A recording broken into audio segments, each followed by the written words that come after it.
রানা, তোমার খুব কষ্ট হচ্ছে তাই না? অনেক রোদ। না ম্যাডাম, আমার কোনো কষ্ট হইতেছে না, আর আমার কাজই তো কষ্টের। এইটা আমার কাছে কিছু মনে হয় না ম্যাডাম। সেটা জানি, তারপরও তো কত রোদের মধ্যে কাজ করো। মাঝে মাঝে বলি যে এত কাজ করো না করো না, তা না তারপরেও তুমি কাজ করতেই থাকো। ম্যাডাম, কাজ না করলে তো আমার এই বাড়িতে রাখবো না, কাজের জন্য আমার এই বাড়িতে রাখি। কিন্তু আপনি এই রোদের মধ্যে বেরোয়েছেন কেন? কিছু হবে না, আমি একটু আসলাম এখানে দেখতে যে তুমি কিভাবে কাজ করছো। আচ্ছা রানা, তোমার বাড়িতে কে কে আছে? আমার বাড়িতে শুধু আমার মা আছে ম্যাডাম, আর কেউ নাই। ও আচ্ছা। রানা, আমার স্বামীর সাথে তোমার কিভাবে দেখা হলো? আর তুমি আমার বাড়িতে এইভাবে কাজ করছো, আমার না বিশ্বাসই হয় না। কারণ তোমাকে দেখে মনে হয় তুমি ভালো ঘরের একটা ছেলে, শিক্ষিত। কিভাবে এখানে কাজ করছো বিশ্বাসই হয় না। আসলে ম্যাডাম, ঢাকা গেছিলাম চাকরির খোঁজে। আমি আসলে অতটা শিক্ষিত না, খুব অল্প লেখাপড়া করছি। তাই গেছিলাম কাজের তালাশে, কিন্তু সেখানে কোনো কাজ পাই নাই। পরে আপনার স্বামীর সাথে আমার দেখা হয়, তার অনেক অনুরোধ করে আপনার বাড়িতে কাজটা পাইছি। ও, ভালো করেছো। তোমার যত দিন খুশি তুমি এখানে কাজ করো, কোনো সমস্যা নেই। আচ্ছা ম্যাডাম, একটা কথা জিগাই, হ্যাঁ। কিছু মনে করেন না? ঠিক আছে। প্রায় দেখি ভাইজান আপনার সাথে খুব একটা ভালো ব্যবহার করে না, সব সময় খারাপ ব্যবহার করে আর আপনার বকাবাজি করে, কিন্তু কেন?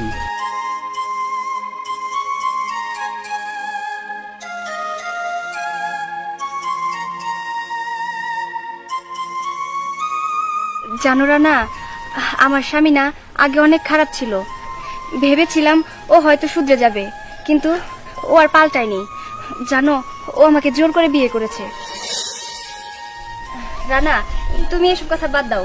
আমাকে নিয়ে এসব কথা তোমার না বললেও চলবে, ঠিক আছে? রানা, তোমার ভাই মনে হয় চলে আসছে, আমি যাই।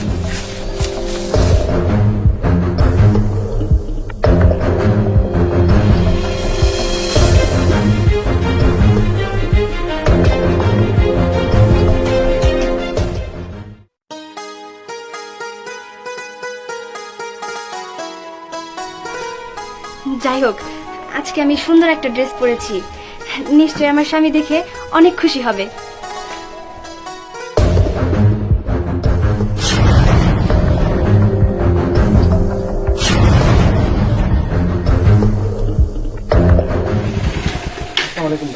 ওয়ালাইকুম আসসালাম।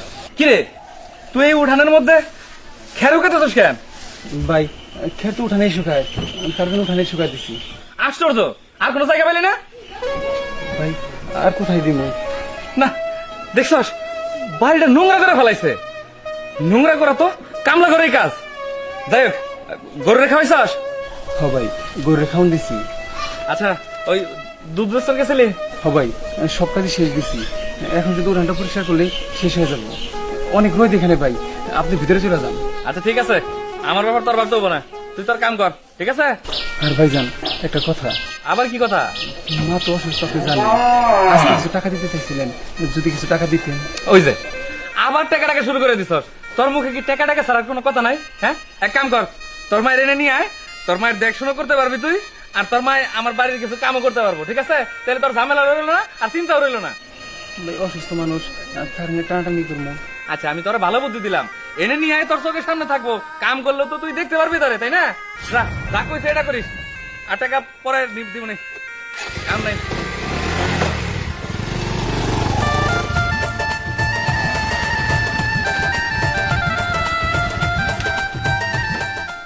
কেমন লোক রে বাবা, এত কাজ করি, তারপর একটু ভালোভাবে কথা কব, তাও কয় না।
এই এটা কি পড়ছো তুমি?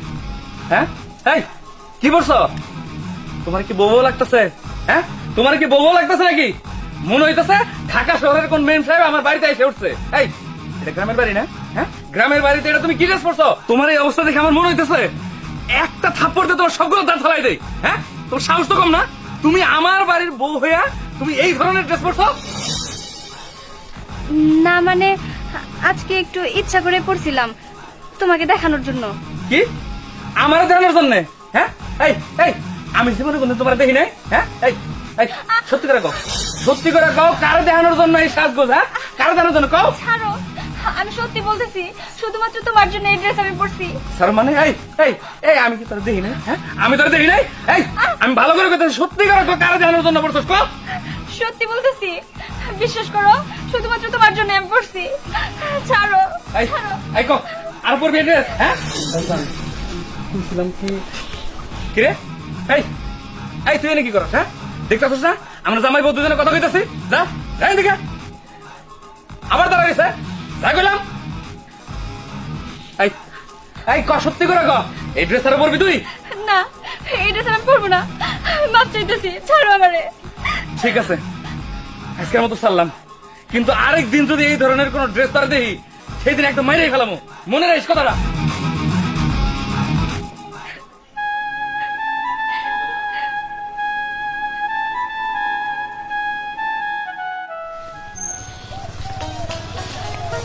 এই রাসেল এই পোলাটার নতুন দেখা না এলাকায়? নতুন তো দেখা যায়। হ্যাঁ ভাই, আমি আপনার এলাকায় নতুনই। নতুন এটা ঠিক আছে বুঝলাম, কিন্তু কোন বাড়িতে কাম করো? আমি এই পাশে আপনাদের যে শাকিল ভাই আছে না, ও। শাকিল ভাইয়ের বাড়িতে কাজ করি। সাইকেল বাড়িতে? হ্যাঁ ওই বাড়িতে কাম করা হার হয়ে তো লোক হিসাবে ভালো না, আগে আসলো মাস্তান, এখন তোমার ঠিক মতো খাবার টাবার দেয় কি কাম করাইয়া? ভাই, আমার তো আসলে লোক ভালো মন্দর দরকার না, আমার 2 বেলা 2 মুঠো ভাত হইলে যথেষ্ট। আর বাড়িতে অসুস্থ মা, তার কিছু টাকা পয়সা দিতে পারলে তাইলে আমার হয়ে যায়। লোক ভালো মন্দ দিয়ে আমি কি করব? ও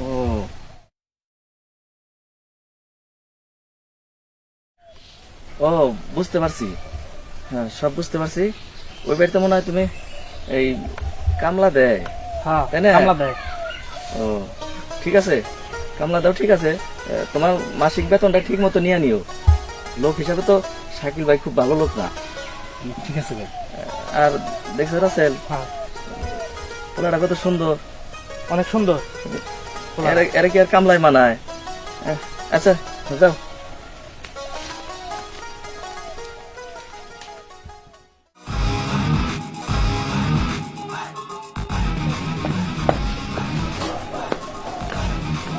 শোনো খুব জরুরি কাজে আমি ঢাকায় যেতেছি, ঠিক আছে? তুমি এদিকে সাবধানে থাকবা, আর খবরদার আর এই যে গেট গেট সবসময় তালাতে রাখবা, এই গেটের বাইরে পা দিবা না, এটা আমার হুকুম, ঠিক আছে? আর শোনো, আমি যদি ঢাকা থেকে আইসা দেখি উল্টা পাল্টা কোনো ড্রেস পরছো অথবা কারো কাছে আমি শুনি, তাইলে কিন্তু মায়ের একটা মারিতে পারবো না, কথাটা মনে রাখো। আচ্ছা ঠিক আছে। ঠিক আছে তাহলে যাও ভিতরে যাও, আমি যেতেছি বাইরে।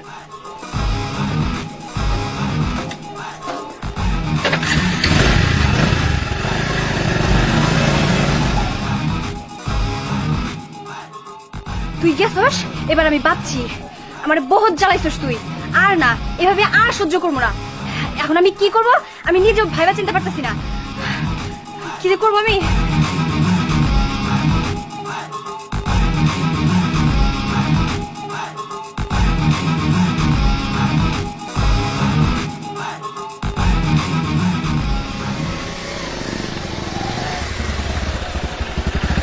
আয় না দাঁড়া। ভাইজান কই যাইতেছেন? শোন, আমি 2-3 দিনের নামে একটু ঢাকা যাইতেছি, খুব জরুরি কামে। তোর একটা কাম দেয়া যায়, শোন মনোযোগ দিয়ে শোন, আর আমার কথা অক্ষরে অক্ষরে পালন করবি। তোর দায়িত্ব রইতেছে তোর ভাবি ঘরের গেটের ভিতর দিকে জানি বাইরে না বেরোতে পারে, এটা হইতেছে তোর দায়িত্ব। সব সময় তুই নজর রাখবি, ঠিক আছে? এইবার দেখুম তুই কেমন কামলা হইছ, কেমন কামলার দায়িত্ব তুই পালন করতে পারো, ঠিক আছে? আচ্ছা ভাইজান, আপনার সবটি কথা আমি পালন করব। আচ্ছা ঠিক আছে, যা তাহলে বাড়িতে যা। ভাইজান কিছু টাকা দিতে চাইছিলেন যে। আচ্ছা ঠিক আছে, শোন আমি ঢাকা থেকে আহি আইনে আগে তোর টাকার ব্যবস্থাটা করে দেবো, ঠিক আছে? আর খাতাটা সারা যা কইলাম মনে রাখিস কিন্তু।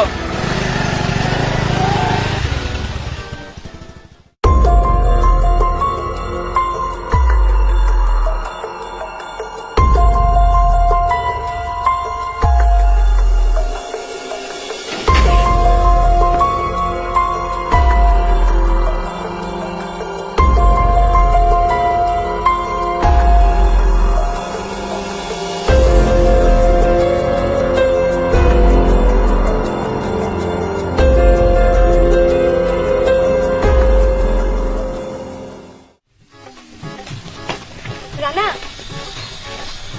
ওঠো। রানা চলো তোমাদের বাড়িতে যাব। বাড়িতে যাবেন, কিন্তু ভাইজান তো বইলা গেল আপনি যেন গেটের বাইরে না বের হন। আরে না না, তোমার ভাইজান বলেছে যে আমি যেন ওই গেটের ভেতরে আর না যাই, তাই তো আমি এখানে আসলাম। চলো তোমাদের বাড়িতে যাব। কিন্তু ম্যাডাম আমাদের বাড়িতে। আরে কোনো কিন্তু কিন্তু করো না তো, তাড়াতাড়ি চলো চলো ঠিক আছে চলো। চলো, এটা নাও।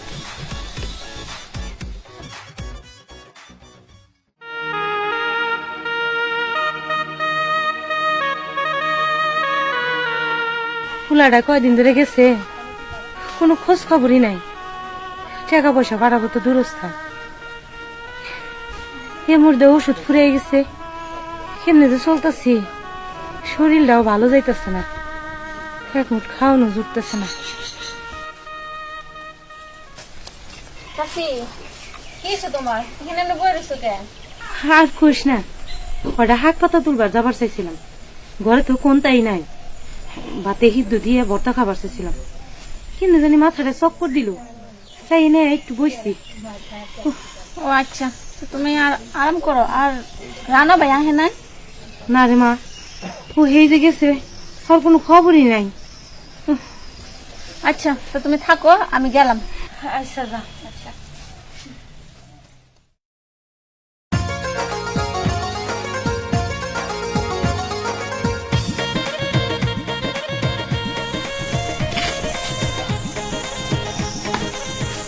মা না না, তোমার কি হয়েছে? তুমি এমনি করেছো কে? একটু মাথাটা ঘুরান দিছিল রে বাবা, এই জন্য বাতাসে বয়ে রয়েছি। আসসালামু আলাইকুম। ওয়ালাইকুম আসসালাম। রানা কেরা? মা আমি যে বাড়িতে কাজ করি সে বাড়ির মালিক। ও আচ্ছা আচ্ছা, আয় তাহলে বাড়িতে আয়, বাড়ির ভিতরে যাই। আসুন ম্যাডাম।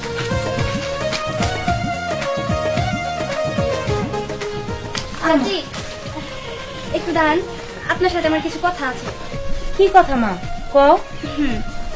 রানা, আসলে তোমাকে তখন মিথ্যে কথা বলেছিলাম। আমি তোমাদের বাড়িতে একবারে চলে এসেছি।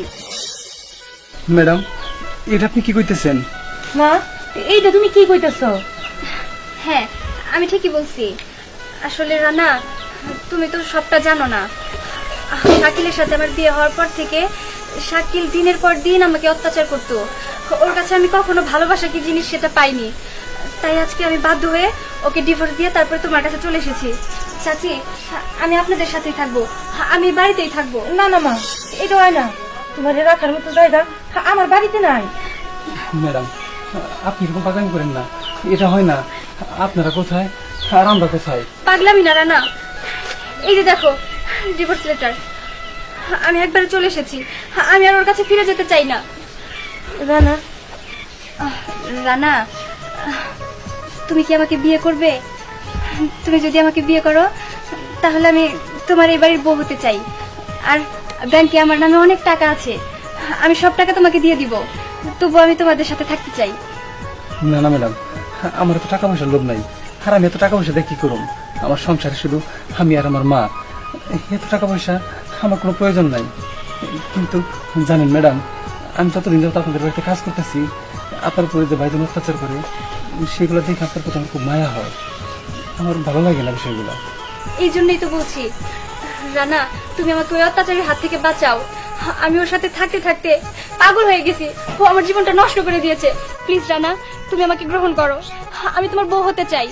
না না ম্যাডাম, এই ব্যাপারে আমি কিছু জানি না। আমার মা যা বলবো আমি তাই করব। চাচি, চাচি আপনি একটু আপনার ছেলেকে বুঝান না। আমি আর ওর কাছে ফিরে যেতে চাই না, আমি আপনাদের সাথে থাকতে চাই। মা তুমি তুমি এখানে কেমনে থাকতে পারবা? আর তাছাড়া তোমার আগের স্বামী এসে যদি তোমার নিতে চায় তাইলে তখন কি উপায় হইব? চাচি, আপনি এসব নিয়ে ভাববেন না।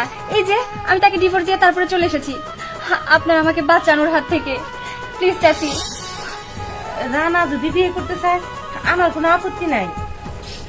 মা, তোমার যদি কোনো আপত্তি না থাকে তাহলে আমারও কোনো আপত্তি নেই। আচ্ছা ঠিক আছে।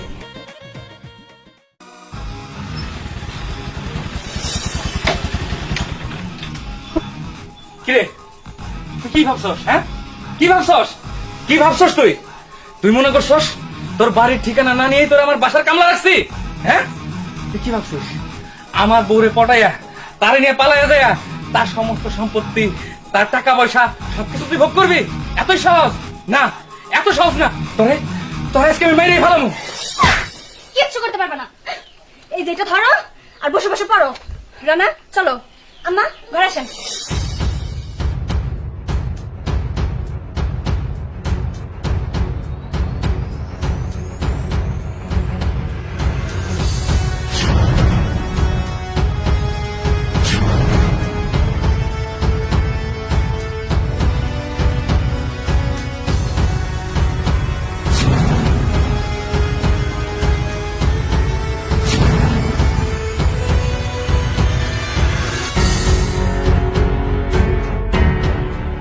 তালাক? তুমি তুমি আমার তালাক দিয়ে দিছো? তালাকে লিখছো আমি তোমার উপরে দিনের পর দিন অত্যাচার করছি? তোমারে তোমার স্ত্রী মর্যাদা দিই নাই, তোমারে তোমারে জোর করে বিয়ে করছি। এই কারণে তুমি আমার তালাক দিছো? হ্যাঁ, সত্যই তো। তুমি যা যা লিখছো এর সবই তো সত্যি। তার মানে সত্যি কি আমি ভুল করলাম? হ্যাঁ, সত্যি আমি ভুল করছি। মস্ত বড় ভুল করে ফেলাইছি, মস্ত বড় ভুল। অথই